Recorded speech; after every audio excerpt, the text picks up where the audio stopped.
لله نحمده ونستعينه ونؤمن به ونتوكل عليه ونعوذ بالله من شرور أنفسنا ومن سيئات أعمالنا من يهده الله فلا مضل له ومن يضلل فلا هادي له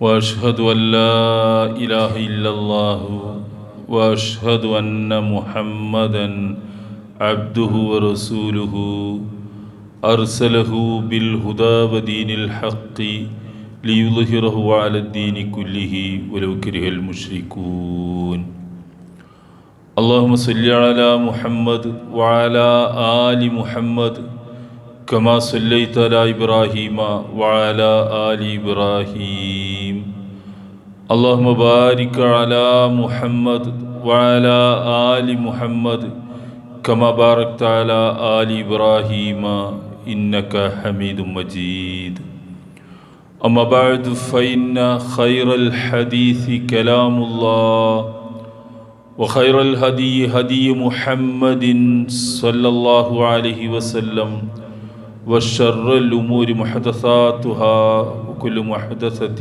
بدعة وكل بدعة ضلالة أيها الإخوان والأخوات أوصيكم عباد الله وإياي أولا بتقوى الله أعوذ بالله من الشيطان الرجيم بسم الله الرحمن الرحيم وتعاونوا على البر والتقوى ولا تعاونوا على الإثم والعدوان واتقوا الله إن الله شديد العقاب.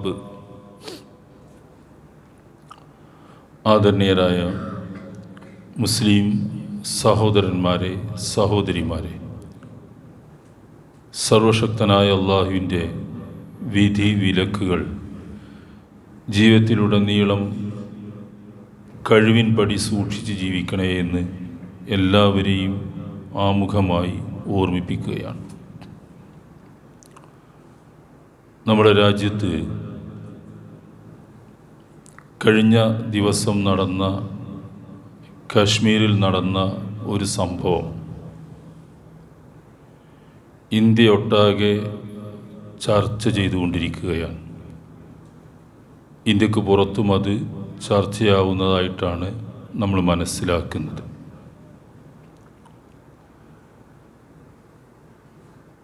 കാശ്മീരിലെ ഒരു പ്രദേശത്ത് നമ്മളൊക്കെ വായിച്ചും കേട്ടും അറിഞ്ഞതുപോലെ ഏതോ ചില ഭീകരരായ ആളുകൾ, അങ്ങനെയാണ് അവർ വിളിക്കുന്നത്, കുറേ ആളുകളെ, ടൂറിസ്റ്റുകളെയും അല്ലാത്തവരെയും ഒക്കെ, മുസ്ലിങ്ങളും അല്ലാത്തവരുമൊക്കെ അടങ്ങുന്ന വിഭാഗത്തെ പച്ചയായിട്ട് കൊന്നുകളഞ്ഞു. ഇതിങ്ങനെ സംഭവിക്കുന്ന പല സംഗതികളും ലോകത്തേക്ക് ഇപ്പോഴും നടക്കുന്നുണ്ട്, മുമ്പും നടന്നിട്ടുണ്ട്. പക്ഷെ ഈ സംഭവത്തിൽ ഏറ്റവും ആദ്യം പ്രതി ചേർക്കപ്പെട്ടത് ഇസ്ലാമും മുസ്ലിങ്ങളുമാണ്. അത്തരമൊരു ചിന്ത വളരെ പെട്ടെന്ന് ജനമനസ്സുകളിലേക്ക് എത്തിച്ചേരാൻ കാരണമാകുന്ന കുറേ സംഭവങ്ങൾ നാട്ടിൽ പലപ്പോഴും നടന്നിട്ടുണ്ട്. അത് മുസ്ലിങ്ങളുടെ ഭാഗത്തുനിന്നുണ്ടാവും, ഇസ്ലാമിൻ്റെയും മുസ്ലിങ്ങളുടെയും ശരിയായ ശത്രുക്കളുടെ ഭാഗത്തു നിന്നും ഇതിനൊക്കെ കാരണങ്ങളുണ്ടാകാറുണ്ട്. ഈ ഭീകരത, തീവ്രത എന്നൊക്കെ പറയുന്ന വാക്ക് അത് മലയാളത്തിലും ഇംഗ്ലീഷിലും അറബിയിലൊക്കെ ഉപയോഗിക്കുമ്പോൾ ഏറ്റവും ആദ്യം അതിൽ കക്ഷി ചേർക്കപ്പെടുന്നത് ഇസ്ലാമും മുസ്ലിങ്ങളുമാണ്.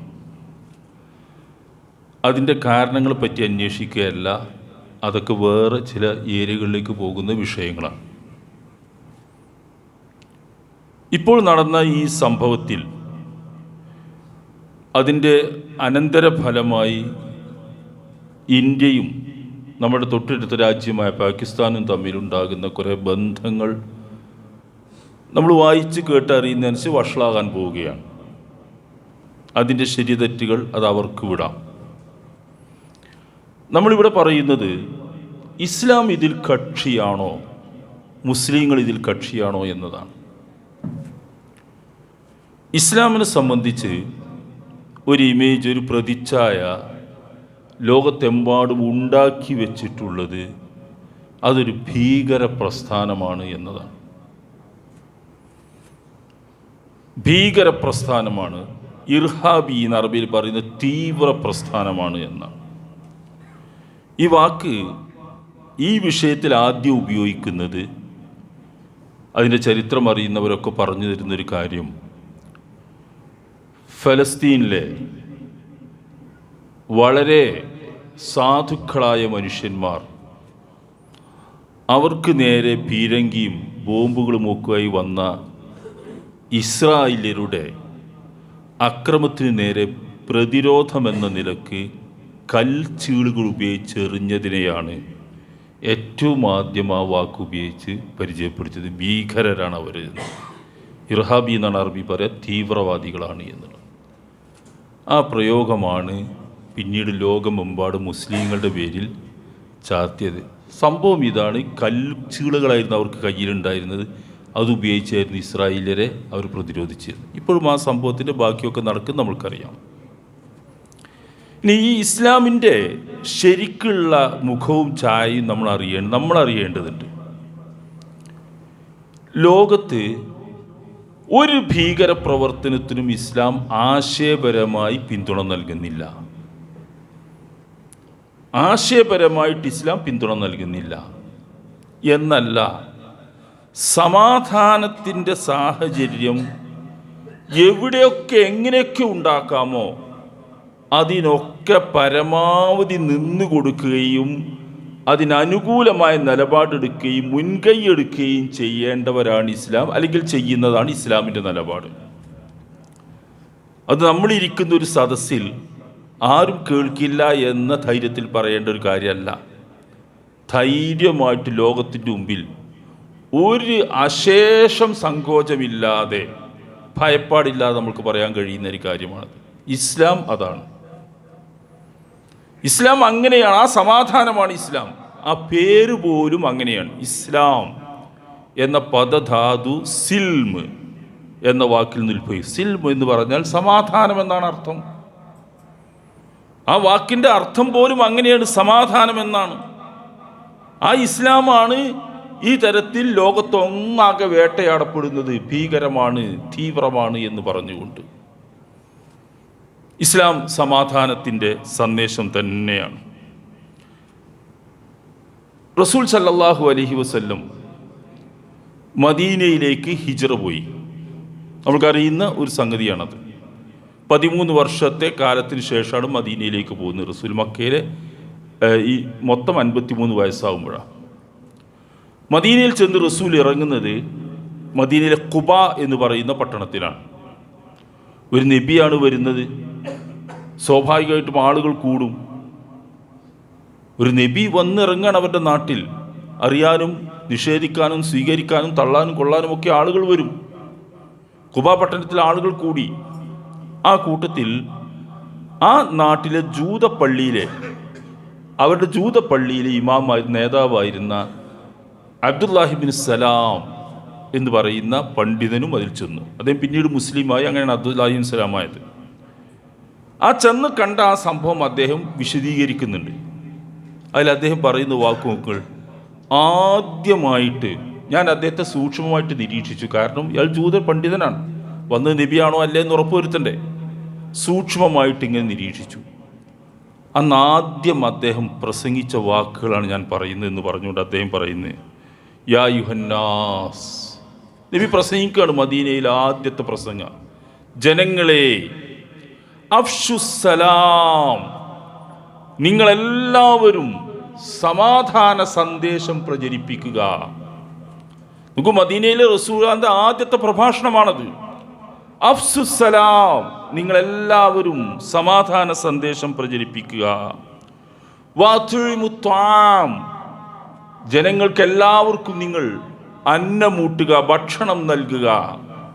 ആദ്യം റസൂൽ പ്രസംഗിക്കുന്ന വാക്കുകളാണ് വസിലൂ ബിൽ അർഹാം, കുടുംബ ബന്ധങ്ങളൊക്കെ നന്നായി ചേർത്തുകൊണ്ട് ജീവിക്കുക.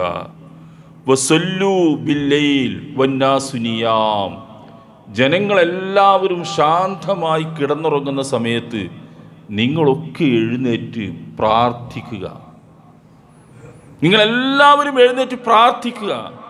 തദ്ഖുലുൽ ജന്നത ബിസ്സലാം, നിങ്ങളെല്ലാവരും സമാധാനത്തോടു കൂടി സ്വർഗത്തിൽ പ്രവേശിക്കുന്നതാണ്. നമുക്കൊരു നബി വന്നിട്ട് മദീനയിൽ ആദ്യം ജനങ്ങളെ സംബോധന ചെയ്യുന്ന വാക്കാണിത്. ഇതിലെവിടെയാണ് ഭീകരതയും തീവ്രതയും ഒക്കെ ഉള്ളത്? ആദ്യത്തെ വാക്കതാണ് അഫ്ഷുസ്സലാം, നിങ്ങൾ സമാധാന സന്ദേശം പ്രചരിപ്പിക്കണമെന്നാണ്. ഇസ്ലാം അതാണ്. ആ സമാധാനത്തിന് വേണ്ടിയാണ് നിലകൊള്ളേണ്ടത്. ഒരു രാജ്യത്ത് അത് ഇസ്ലാമിൻ്റേതായാലും അല്ലാത്തതായിരുന്നാലും ആ നാട്ടിൽ സമാധാനം നിലനിൽക്കണം എന്ന് തന്നെയാണ് ഇസ്ലാം ആഗ്രഹിക്കുന്നത്. അതിനുള്ള നടപടിക്രമങ്ങളുമായിട്ടൊക്കെ സഹകരിച്ചു പോകണം എന്ന് തന്നെയാണ് പറയുന്നത്. ഖുർആൻ്റെ ഒരു വാക്ക് ശ്രദ്ധിച്ചു നോക്കുക, വതആവനൂ അലൽ ബിർരി വത്തഖ്വാ വലാ തആവനൂ അലൽ ഇസ്മി വൽ ഉദ്വാൻ. നിങ്ങൾ എല്ലാവരും അങ്ങോട്ടും ഇങ്ങോട്ടും സഹകരിക്കുക, പരസ്പരം സഹകരിക്കുക. അലൽ ബിർരി വത്തഖ്വാ, പുണ്യകരമായ കാര്യത്തിലും ധർമ്മനിഷ്ഠാപരമായ നന്മയുടെ കാര്യത്തിലുമൊക്കെ നിങ്ങൾ എല്ലാവരും അങ്ങോട്ടും ഇങ്ങോട്ടും സഹകരിക്കണം. എല്ലാവരും എന്ന് പറഞ്ഞാൽ മനുഷ്യരായ എല്ലാവരും സഹകരിക്കണം എന്ന് തന്നെയാണ്. മുസ്ലിങ്ങൾ പരസ്പരം സഹകരിക്കണമെന്നല്ല, ഒരു നല്ല കാര്യത്തിൽ എല്ലാവരോടും സഹകരിക്കണം. ഒരു നന്മയുടെ കാര്യത്തിൽ എല്ലാവരോടും ഒന്നിച്ചു ചേർന്ന് നിൽക്കണം. ഖുർആനാണ് അത് പറയുന്നത്. അടുത്ത വാക്ക് നോക്കൂ, വലാ തആവനൂ അലൽ ഇസ്മി വൽ ഉദ്വാൻ, പാപത്തിൻ്റെയും ശത്രുതയുടെയും കാര്യത്തിൽ നിങ്ങൾ ആരുമായിട്ടും സഹകരിക്കാനും പാടില്ല. അത് മുസ്ലിങ്ങളാണെങ്കിലും സഹകരിക്കാൻ പാടില്ല, അല്ലാത്തവരാണെങ്കിലും സഹകരിക്കാൻ പാടില്ല. എല്ലാവരുമായിട്ടും നിസ്സഹകരണം പ്രഖ്യാപിക്കേണ്ടത് അത് ഏത് തിന്മയായിരുന്നാലും അതുമായിട്ട് സഹകരിച്ചു പോകാൻ പാടില്ല. ഇന്നല്ലാഹ വത്തഖുല്ലാഹ ഇന്നല്ലാഹ ശദീദുൽ ഇഖാബ്, നിങ്ങൾ അള്ളാഹുവിനെ സൂക്ഷിക്കണം, തീർച്ചയായും അള്ളാഹു കഠിനമായി ശിക്ഷിക്കുന്നവനാണ്. നമുക്ക് ഈ ആശയമാണ് ഇസ്ലാമിന് ജനങ്ങളോട് പറയാനുള്ളത്. നബി തിരുമേനി സ്വല്ലല്ലാഹു അലൈഹി വസല്ലം ജീവിതത്തിലൊരു സംഭവം നിങ്ങൾ നോക്കുക. അള്ളാഹുവിൻ്റെ റസൂല് നബി ആകുന്നതിന് മുമ്പാണ്, ഏതാണ്ട് 10 വർഷം മുമ്പാണ് ആ സംഭവം നടക്കുക. അഥവാ നബിക്ക് അത് 20 വർഷം മുമ്പ്, നബിക്ക് 20 വയസ്സിൽ കൂടുതലേ ഉണ്ടാവുള്ളൂ. യുവാവാണ് റസൂലുള്ള. അത് പിന്നീട് റസൂൽ നബി ആയതിനു ശേഷം അനുസ്മരിക്കുകയാണ് ആ സംഭവം. അന്ന് മക്കയിൽ അവിടെ കഅബയുണ്ട്, ആളുകൾ ഉംറയ്ക്ക് വരും, ഹജ്ജിന് വരും, നേരത്തെ ഉള്ളതാണ്. അതൊക്കെ കച്ചവട ആവശ്യങ്ങൾക്ക് വേണ്ടി വരും. ആ വരുന്ന സ്ഥലത്ത് വഴിയിൽ ചിലപ്പോഴൊക്കെ കയ്യേറ്റങ്ങൾക്കും കൊള്ളയടിക്കും ആളുകൾ വിധേയരാകാറുണ്ട്. കയ്യിലുള്ള സാധനങ്ങളൊക്കെ കയ്യേറ്റങ്ങൾക്ക് വിധേയമാകും. ആ കാലവും ആ രാജ്യവും ഒക്കെ അങ്ങനെയാണെന്ന്. ഈ ആളുകൾ പരാതിയുമായിട്ട് മക്കക്കാരുടെ മുമ്പിൽ ചെല്ലും. അതിനവർ സ്വീകരിച്ചിരുന്നൊരു മാർഗം കഅബയുടെ തൊട്ടടുത്തുള്ള അബുൽ ഖുബൈസ് മല, ആ മലമുകളിൽ കയറി ഉച്ചത്തിൽ വിളിച്ചു പറയും, ഇതാ ഞാൻ കയ്യേറ്റത്തിന് വിധേയനായിരിക്കുന്നു എന്ന്. അപ്പോൾ ആളുകൾ കൂടിയിരിക്കും, എന്താണ് പ്രശ്നം അന്വേഷിക്കും, പരിഹാരം ഉണ്ടാക്കാൻ നോക്കും. അങ്ങനെ ആ പ്രശ്നം ഇങ്ങനെ രൂക്ഷമായപ്പോൾ അതിനൊരു പരിഹാരത്തിനു വേണ്ടി ആ നാട്ടിലൊരു പൗരപ്രമുഖൻ എന്ന് പറയാവുന്ന ഒരാൾ, ഒരുപാട് കാര്യങ്ങളിൽ ഇടപെടുന്ന ഒരു മനുഷ്യൻ, അബ്ദുല്ലാഹി ഇബ്നു ജുദ്ആൻ, മുസ്ലിം അല്ലാതെ പിന്നീട് മുസ്ലിം ആയിട്ടുമില്ല, മുസ്ലിം അല്ലാതെ മരിച്ച ആളാണ്. പക്ഷെ നല്ല മനുഷ്യനായിരുന്നു, ഒരുപാട് സേവനങ്ങൾ അയാൾ ചെയ്തിരുന്നു. ആ മനുഷ്യൻ്റെ വീട്ടിൽ ഒരു സമിതി വിളിച്ചു ചേർത്തു, ഒരു യോഗം വിളിച്ചു. റസൂൽ വരെ യോഗം വിളിച്ചു ചേർത്തു. ആ യോഗത്തിൽ ഞാനും എൻ്റെ അമ്മാവന്മാരുടെ കൂടെ പങ്കെടുത്തിരുന്നു. ആ യോഗത്തിലുള്ള തീരുമാനവും ചർച്ചയും മക്കയിൽ വരുന്ന ആരായിരുന്നാലും കയ്യേറ്റത്തിന് വിധേയമായാൽ, അവകാശങ്ങൾ അപഹരിക്കപ്പെട്ടു പോയാൽ അയാളുടെ അവകാശങ്ങൾ വാങ്ങിക്കൊടുക്കാൻ ഈ സമിതി ബാധ്യസ്ഥമാണ്. അതാണ് തീരുമാനം. അങ്ങനെ ഒരാൾ പരാതിയുമായി വന്നാൽ ഈ സമിതി അത് വാങ്ങിക്കൊടുക്കും, ന്യായമായ അവകാശങ്ങൾ വാങ്ങിക്കൊടുക്കും എന്ന് തീരുമാനിച്ചു. ആ തീരുമാനമനുസരിച്ച് അവിടെയുള്ള കയ്യേറ്റങ്ങൾക്ക് പൊറുതിയുണ്ടായി, മാറ്റങ്ങളുണ്ടായി. നല്ലൊരു അവസ്ഥ. അങ്ങനെയാണല്ലോ ചെയ്യേണ്ടത്. കാലം കഴിഞ്ഞു. നബി സല്ലല്ലാഹു അലൈഹി വസല്ലമ മുഹമ്മദ് നബിയായി മാറി. ആ നബി ആയതിനു ശേഷം പിന്നീട് ഒരിക്കൽ അദ്ദേഹം പറയുന്നൊരു വാക്ക് നോക്കൂ. ജാഹിലിയ കാലത്ത് അന്ന് അബ്ദുല്ലാഹിബ്നു ജുദ്ആന്റെ വീട്ടിൽ വെച്ച് നടത്തിയതുപോലെ ഒരു ചർച്ച, ഒരു സംരംഭം ഇപ്പോൾ എന്നെ ആരെങ്കിലും വിളിക്കുകയാണെങ്കിൽ അവിടെ ആദ്യം കടന്നു ചെല്ലുന്ന മനുഷ്യൻ ഞാനായിരിക്കുമെന്നാണ്. അങ്ങനെ ഒരു ചർച്ചയ്ക്ക് വേണ്ടി എന്നെ ക്ഷണിച്ചാൽ എന്താണ് ആ ചർച്ച? ആ നാട്ടിൽ സമാധാന അന്തരീക്ഷം ഉണ്ടാക്കാൻ, സൗഹാർദ്ദം നിലനിൽക്കാൻ എന്താണോ നടപടിയെടുക്കേണ്ടത് അതിലൊന്നാമത് നിൽക്കുന്ന ആൾ ഞാനായിരിക്കുമെന്ന് ജാഹിലിയത്തിലെ ഒരു ഇസ്ലാമിന് മുമ്പുള്ള ഒരു സംഭവം ഉദ്ധരിച്ചുകൊണ്ട്, അനുസ്മരിച്ചുകൊണ്ട് അള്ളാഹുവിൻ്റെ റസൂൽ പറയുകയാണ്. അതാണ് ഇസ്ലാം. അങ്ങനെയാണ് ഇസ്ലാം. മനുഷ്യന്റെ നന്മയാണ് അത് കൊതിക്കുന്നത്. മനുഷ്യന് നന്മ വരണമെന്നാണ് അത് ആഗ്രഹിക്കുന്നത്. സമാധാനപരമായ ജീവിതം നയിക്കണമെന്നാണ്, എല്ലാവർക്കും ആ സമാധാനം ഉണ്ടാകണമെന്നാണ് അള്ളാഹുവിൻ്റെ ഇസ്ലാം ആഗ്രഹിക്കുന്നത്. അത് അള്ളാഹുവിൻ്റെ റസൂൽ തൻ്റെ ജീവിതത്തിൽ എല്ലാ രംഗത്തും അത് നടപ്പാക്കിയിരുന്നു. എവിടെയും ഒരു പ്രശ്നക്കാരനായിട്ട് റസൂൽ വരുന്നില്ല, ഇസ്ലാം വരുന്നില്ല. ഇസ്ലാം എവിടെയും ഒരു പ്രശ്നക്കാരനായിട്ട് ചെല്ലുന്നില്ല. ജനങ്ങൾക്ക് നന്മ വരുത്തണം. സലാം സലാം, അല്ലാഹുമ്മ അൻതസ്സലാം വമിൻകസ്സലാം. നോക്കൂ, നമ്മൾ ഉച്ചരിക്കുന്ന നമസ്കാര ശേഷം ഉരുവിടുന്ന ഒരു പ്രാർത്ഥനയാണ്, വാക്ക് ദിക്റാണത്. അല്ലാഹുവേ, നീയാണ് സമാധാനം, നീയാണ് സമാധാനം, നിന്നിൽ നിന്നാണ് സമാധാനം. വമിൻകസ്സലാം, ആ സമാധാനത്തിൻ്റെ വാക്കുകളും സന്ദേശങ്ങളും തന്നെ പറയുകയാണ് ചെയ്യുന്നത്. ഒരു നാടിൻ്റെ സുരക്ഷിതത്വം ഇസ്ലാമിൻ്റെ വലിയ വിഷയം തന്നെയാണ്. നബി സല്ലല്ലാഹു അലൈഹി വസല്ലം മദീനയിൽ ചെന്ന് അവിടെ ജൂത വിഭാഗവും മുശ്രിക്കുകളും മറ്റുമൊക്കെ ഉണ്ടായിരുന്ന ഒരു സ്ഥലം. ആ സ്ഥലത്ത് ലോകത്തൊരു ഭരണഘടന എന്നറിയപ്പെടുന്ന രീതിയിൽ മദീന ചാർട്ടർ എന്ന് വിശേഷിപ്പിക്കപ്പെടുന്ന ഒരു കരാർ എഴുതി ആ വിഭാഗങ്ങളൊക്കെ ചേർത്ത് റസൂൽ ഒരു തീരുമാനത്തിലെത്തി. ആ തീരുമാനത്തിൽ ഒരു ഖണ്ഡിക എന്താണെന്ന് അറിയാം നിങ്ങൾക്ക്? ഈ മദീനക്കകത്ത് താമസിക്കുന്ന എല്ലാവരും ഒന്നിച്ച് നിൽക്കണം. അള്ളാഹുവിൻ്റെ റസൂലാണ് അതൊക്കെ എഴുതി രേഖപ്പെടുത്തി ഉണ്ടാക്കുന്നത്. എല്ലാവരെയും ചേർത്തുകൊണ്ടാണ് ചെയ്യുന്നത്. മദീനത്തകത്ത് താമസിക്കുന്ന എല്ലാ മതവിഭാഗങ്ങളും ഒന്നിച്ചാണ് നിൽക്കേണ്ടത്. മദീനക്ക് പുറത്ത് നിന്നുണ്ടാകുന്ന, മദീനക്ക് നേരെ നടക്കുന്ന ഏത് കയ്യേറ്റങ്ങളെയും ഒന്നിച്ചാണ് ചെറുക്കേണ്ടത്. അതിൽ ജൂതന്മാരൊക്കെ ലംഘനം നടത്തി, അതൊക്കെ വേറെ വിഷയം. അങ്ങനെയാണ് വേണ്ടത്. തീരുമാനം അതായിരുന്നു. റസൂൽ ഉപയോഗിച്ച വാക്കെന്താരോ?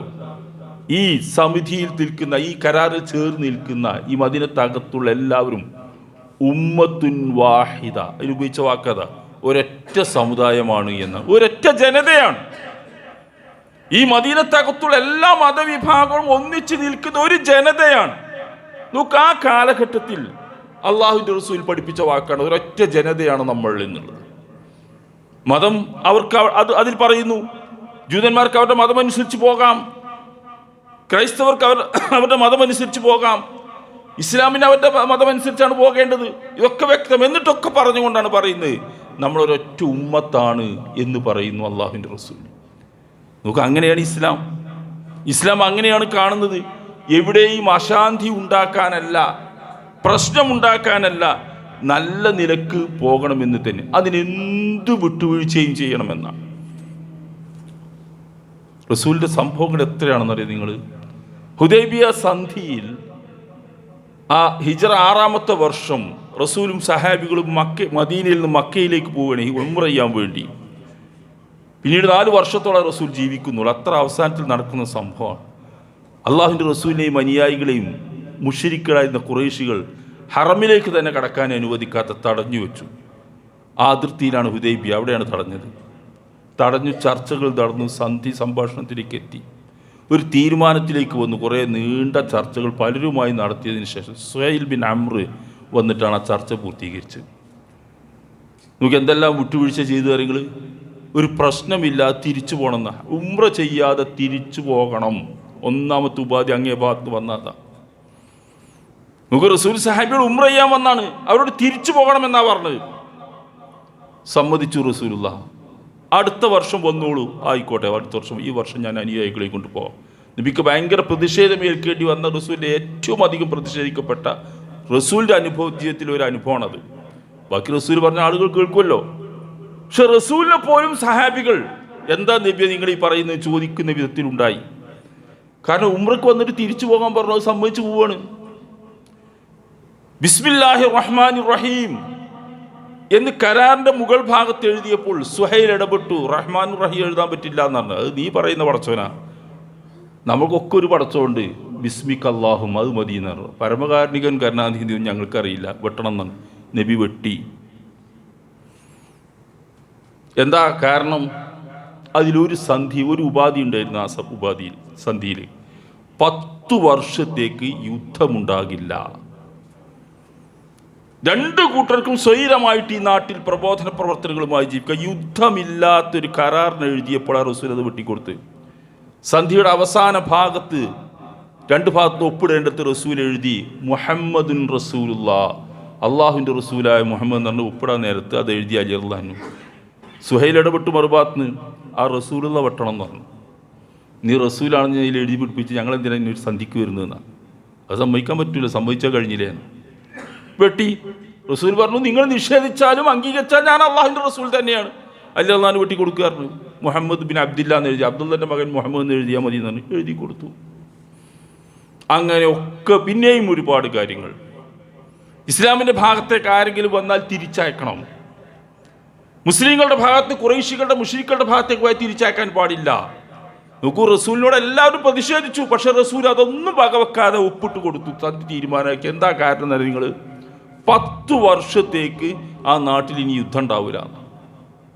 ആ ഒരു ഒറ്റ കാരണം കൊണ്ട് റസൂൽ ഈ വിട്ടുവീഴ്ച, നമ്മൾക്കൊന്നും അംഗീകരിക്കാൻ കഴിയാത്ത വിട്ടുവീഴ്ച റസൂൽ ചെയ്തു. അതാണ് ഇസ്ലാമിൻ്റെ സമാധാന ശ്രമം.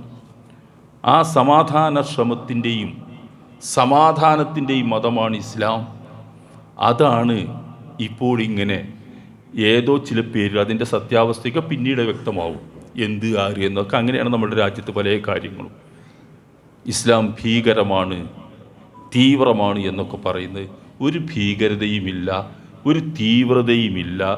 വളരെ സമാധാനത്തിൻ്റെ താല്പര്യം മാത്രമുള്ള, ജനങ്ങൾക്ക് ക്ഷേമം മാത്രം വരണം, നന്മ മാത്രം വരണമെന്ന് ആഗ്രഹിക്കുന്ന, മനുഷ്യന് സമാധാനപരമായി ജീവിക്കണമെന്ന് മാത്രം ഉദ്ദേശിക്കുന്ന മതമാണ് ഇസ്ലാം. അത് ഇസ്ലാം അതാണ്. ഇസ്ലാം അങ്ങനെ പഠിപ്പിക്കുന്നുള്ളൂ. അതിൻ്റെ പേരിൽ ആരും ഒരു ഭീകര പ്രവർത്തനം നടത്തുന്നില്ല. ലോകത്ത് നടക്കുന്ന ഇത്തരം പ്രവർത്തനം, എന്ത് പേരിട്ടാലും ഇത്തരം പ്രവർത്തനങ്ങളൊക്കെ ഏതെങ്കിലുമൊക്കെ മതത്തിലേക്ക് ചാരി നിന്നുകൊണ്ടാണ് പലരും നടത്തുന്നത്. യഥാർത്ഥത്തിൽ അവർ ആ മതത്തിൻ്റെ ആളുകളായിക്കൊള്ളുമെന്നില്ല.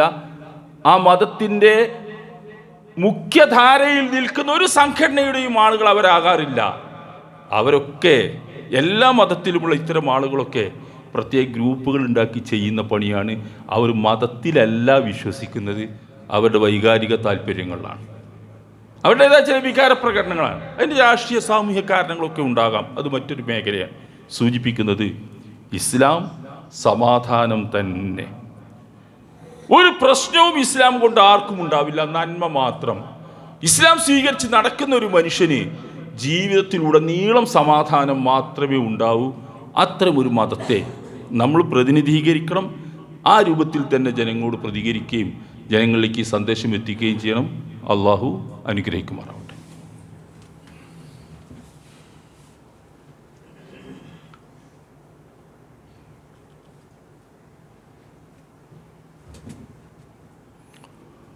അൽഹംദുലില്ലാഹ് വസ്സലാത്തു വസ്സലാമു അലാ റസൂലില്ലാഹ് വഅലാ ആലിഹി വസ്സഹ്ബിഹി അജ്മഈൻ. ഇത്തഖുല്ലാഹ ഇബാദല്ലാഹ്. അള്ളാഹുവിനെ സൂക്ഷിച്ച് ജീവിക്കണേ എന്ന് ഒരിക്കൽ കൂടി എല്ലാ ഓരോരുത്തരെയും ഓർമ്മിപ്പിക്കുകയാണ്. ഇസ്ലാമിൻ്റെ നിലപാടുകൾ എല്ലാ വിഷയത്തിലും തികച്ചും മനുഷ്യപ്പറ്റുള്ള, മനുഷ്യനോട് സ്നേഹമുള്ള, വളരെ മിതമായ പാകപ്പെട്ടൊരു നിലപാട് മാത്രമാണ്. എവിടെയും തീവ്രതയില്ല, ഭീകരതയില്ല, മനുഷ്യപ്രകൃതിയോട് ഇണങ്ങാത്ത ഒന്നും അതിലില്ല. അത്ര ശാന്തമാണ് ഇസ്ലാം. അതാണ് ഇസ്ലാം. തത്വത്തിൽ ഇസ്ലാം അങ്ങനെ തന്നെയാണ്, ഒരു പ്രശ്നവുമില്ല. നിങ്ങൾ നോക്കൂ, റസൂൽ സല്ലല്ലാഹു അലൈഹി വസല്ലമയുടെ അടുക്കൽ ഒരു സംഭവം അനുസ്മരിക്കുക. ആയിഷ അള്ളാനെ തൊട്ടടുത്ത് നിൽക്കുകയാണ് റസൂലുള്ളാഹിന്റെ അടുക്കൽ. ഒരു ജൂതൻ വന്നിട്ട് റസൂലുള്ളാഹിനോട് സലാം പറഞ്ഞു.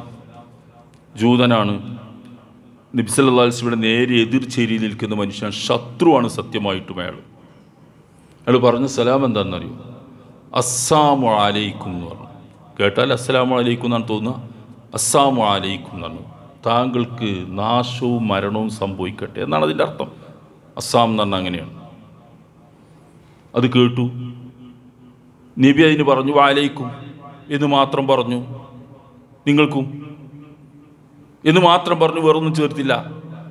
ആയിഷ എന്ന് കേട്ടപ്പോൾ ആയിഷ അതിന് മറുപടി പറഞ്ഞു വഅലൈക്കും അസ്സാം വലാനത്തുല്ലാ, നിങ്ങൾക്കും അതേപോലെ നാശവും നരകട്ടെ, അള്ളാഹിൻ്റെ ശാപം ഉണ്ടാവട്ടെ എന്നാണ്. റസൂൽ ഇടപെട്ടു. ആയിഷ പറ്റില്ല എന്ന് പറഞ്ഞു. അത് പറ്റില്ല എന്ന് ആയിഷ നബി തിരുത്തിയത്. റസൂൽ തിരുത്തിയത് എന്താണെന്നറിയ നിങ്ങൾ? ഒരു ഒരു ഒരു അനുകമ്പ കാണിക്ക്, അങ്ങനെയല്ലല്ലോ പറയേണ്ടതെന്ന് പറഞ്ഞു. അപ്പോൾ ആയിഷ റസൂലെ, അദ്ദേഹം പറയുന്നത് നിങ്ങൾ ശ്രദ്ധിച്ചില്ലേ? അതെ, ഞാൻ ശ്രദ്ധിച്ചു. പിന്നെന്താ പ്രശ്നം? അതിന് ഞാൻ മറുപടി പറഞ്ഞല്ലോ വഅലൈക്കും. അയാൾ എന്താണോ പറഞ്ഞത് നിങ്ങൾക്കും ഉണ്ടാവട്ടെ എന്ന് പറഞ്ഞു. അതിലേ പറയേണ്ടുള്ളൂ. നീ എന്തിനാ അതിൻ്റെ കൂടെ ലായനത്തും മറ്റുമൊക്കെ ചേർത്ത് പറ്റില്ല എന്ന് പറഞ്ഞു. നിങ്ങൾ നോക്കുക, അതാണ് ഇസ്ലാം. ഇസ്ലാമിൻ്റെ പ്രവാചകന് നേരെയാണ് നാശം പ്രാർത്ഥിച്ചത് അദ്ദേഹം. ആയിഷ അള്ളാഹിൻ്റെത് സ്വാഭാവികമായ പ്രതികരണമാണ്, ആരും അങ്ങനെ ചെയ്തു പോവും. റസൂലുള്ളാഹിന്റെ ഭാര്യയാണ്, ഉമ്മഹാത്തുൽ മുഅ്മിനീനാണ്. ആ ആയിഷ അള്ളാഹിനെ അങ്ങനെ പ്രതീക്ഷിച്ചു. പക്ഷെ റസൂൽ പറഞ്ഞത് പറ്റില്ല, അത് പാടില്ല, അങ്ങനെ ചെയ്യേണ്ടതില്ല, ആളുകളോട് റിഫ്ഖ് കാണിക്കണം എന്നാണ് അള്ളാഹുവിൻ്റെ റസൂൽ തിരുത്തി പറഞ്ഞു കൊടുത്തത്. മക്കയിൽ നിന്ന് വിശ്വാസികളോട് റസൂൽ ഹിജ്റ പോകാൻ പറഞ്ഞു. ഇസ്ലാമിൻ്റെ ആദ്യഘട്ടത്തിലാണ്, മക്കയിലെ ആദ്യഘട്ടത്തിലാണ് ഹിജ്റ പോകാൻ നിർദ്ദേശിച്ചു. നാട് വിട്ടു പോകാൻ പറഞ്ഞു. ഒരു നിവൃത്തിയില്ല മക്കയിൽ താമസിക്കാൻ. പോകാൻ പറഞ്ഞത് എത്യോപ്യയിലേക്കാണ്. ഹബ്ഷ എന്നു പേരുള്ള എത്യോപ്യയിലേക്കാണ്. വളരെ ദൂരമുള്ളൊരു സ്ഥലമാണ്. ജിദ്ദയിൽ പോയി കപ്പൽ കയറി, അന്നത്തെ കപ്പൽ കയറി അവർക്ക് കടലിൻ്റെ അക്കരെ പോകണം ആ സ്ഥലത്തേക്ക്. അത്ര ദൂരമുള്ള സ്ഥലമാണ്. പക്ഷെ അവരൊക്കെ അങ്ങനത്തെ യാത്രകൾക്കിടയ്ക്ക് ചെയ്യുന്ന ആളുകളായിരിക്കാം. റസൂൽ അങ്ങോട്ടാണ് പോകാൻ പറഞ്ഞത്. അവിടെയുള്ള സൗകര്യം എന്താ? അവിടെ ഒരു ക്രിസ്ത്യൻ ഭരണാധികാരിയാണ്. നേഗസ് അല്ലെങ്കിൽ നജാഷി എന്ന പേരിൽ ചക്രവർത്തിയാണ് അവിടെ. അദ്ദേഹത്തിൻ്റെ അടുത്ത് കാണോ ഇവിടുന്ന് പറഞ്ഞേക്കുന്നത്? അള്ളാഹുവിൻ്റെ റസൂൽ പറഞ്ഞത് അദ്ദേഹം പിന്നീടാണ് മുസ്ലിമായത്. ആ നജാഷി രാജാവ് പിന്നീട് മുസ്ലിമായി. റസൂൽ സല്ലല്ലാഹു അലൈഹി വസല്ലം പറഞ്ഞ എന്താ പറയുക? ഇന്ന ബിൽ ഹബ്ഷ മലിക്കൻ, എത്യോപ്യയിൽ ഒരു രാജാവുണ്ട്. ലാ യുദ്ലമു ഇൻദഹു അഹദുൻ, അദ്ദേഹത്തിൻ്റെ അടുക്കൽ ആരും അക്രമത്തിന് വിധേയരാവില്ല, നീതിമാനാണ് അദ്ദേഹം. ലൗ ഖറജതു ഇലൈഹി ഹത്താ യജഅല അല്ലാഹു ലക്കും മഖ്റജ, നിങ്ങളെല്ലാവരും അങ്ങോട്ട് പോയാൽ അള്ളാഹു നിങ്ങൾക്കൊരു തുറവി ഉണ്ടാക്കി തരും, ഒരു മാർഗം തുറന്നു തരുമെന്ന് പറഞ്ഞ് അദ്ദേഹത്തിൻ്റെ അടുക്കിലേക്ക് പറഞ്ഞയച്ചു. ഒരു മുസ്ലിം അല്ലാത്ത ഭരണാധികാരിയെ സംബന്ധിച്ച് അയാൾ നല്ലവനാണ് എന്നും നീതിമാനാണ് എന്നും മുസ്ലിങ്ങളായ നിങ്ങളവിടെ ചെന്നാൽ അയാൾ നിങ്ങളെ സംരക്ഷിക്കുമെന്നുമൊക്കെ അള്ളാഹുവിൻ്റെ റസൂൽ പറയുകയാണ്.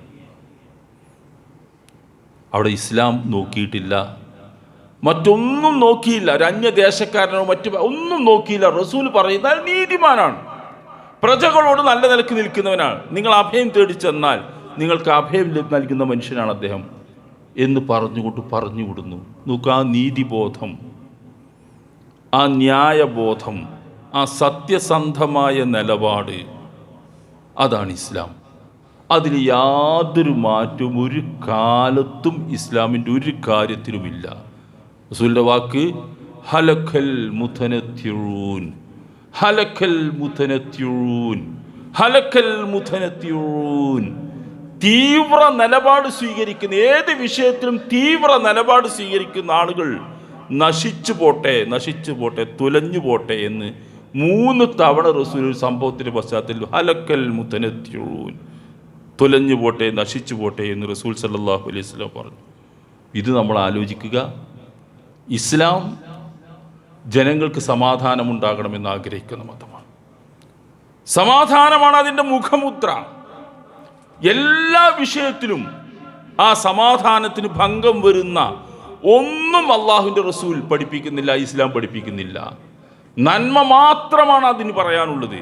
ജനങ്ങൾക്കൊക്കെ നന്മ വരാൻ വേണ്ടി, എല്ലാവർക്കും സമാധാനത്തോടു കൂടി നാട്ടിൽ ജീവിക്കാൻ വേണ്ടി, ഒരു പ്രയാസവും ഇല്ലാതെ ഐഹികവും പാരത്രികവും രക്ഷപ്പെടാൻ വേണ്ടി, എല്ലാ മനുഷ്യരുടെയും ഈ പ്രപഞ്ചത്തിൻ്റെയും സൃഷ്ടാവായ നാഥൻ എല്ലാവർക്കും വേണ്ടി അവതരിപ്പിച്ചൊരു സന്ദേശമാണത്. അത് സ്വീകരിക്കുകയും തിരസ്കരിക്കുകയും ഒക്കെ ചെയ്യാം, പക്ഷേ നമ്മളതിൻ്റെ നല്ല വക്താക്കളായി മാറുക, ആ സന്ദേശം ലോകത്തിന് നന്നായിട്ട് പരിചയപ്പെടുത്തുക. ഈ തെറ്റിദ്ധാരണകളൊക്കെ, ഇതിനേക്കാൾ വലിയ തെറ്റിദ്ധാരണകളൊക്കെ ഈ 14 നൂറ്റാണ്ടിനിടയ്ക്ക് ഇസ്ലാമിനെ സംബന്ധിച്ച് മുസ്ലിങ്ങളെ പറ്റിയൊക്കെ പ്രചരിപ്പിച്ചിട്ടുണ്ട്. പക്ഷെ അതിനൊക്കെ കവച്ച് വെച്ച് കടന്ന് കളഞ്ഞ് ഇങ്ങോട്ട് എത്തിയിട്ടുണ്ട് ഇസ്ലാം. ഇൻഷാ അല്ലാഹ് ഇനിയും ഇസ്ലാം ഈ ലോകത്ത് നന്നായിട്ട് പ്രചരിക്കും. നല്ല സന്ദേശമായ ആളുകളുടെ മനസ്സിൽ സ്ഥാനം പിടിക്കും. ഒരു നിരാശയും നമ്മൾക്ക് ആവശ്യമില്ലാത്ത വിധം ഇസ്ലാം എന്നും പ്രസക്തമായി നിൽക്കും. അത് അള്ളാഹുവിൻ്റെ മതമാണ്. നമ്മളതിനെ നന്നായിട്ട് പ്രതിനിധീകരിക്കാനാണ് സന്നദ്ധമാവേണ്ടത്. അതിനുള്ള ശ്രമം നടത്തുക.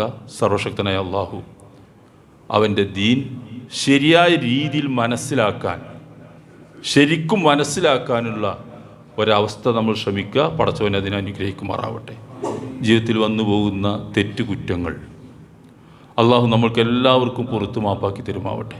നമ്മുടെ രാജ്യം നല്ല നിലക്ക് സമാധാനത്തിൽ പോകാൻ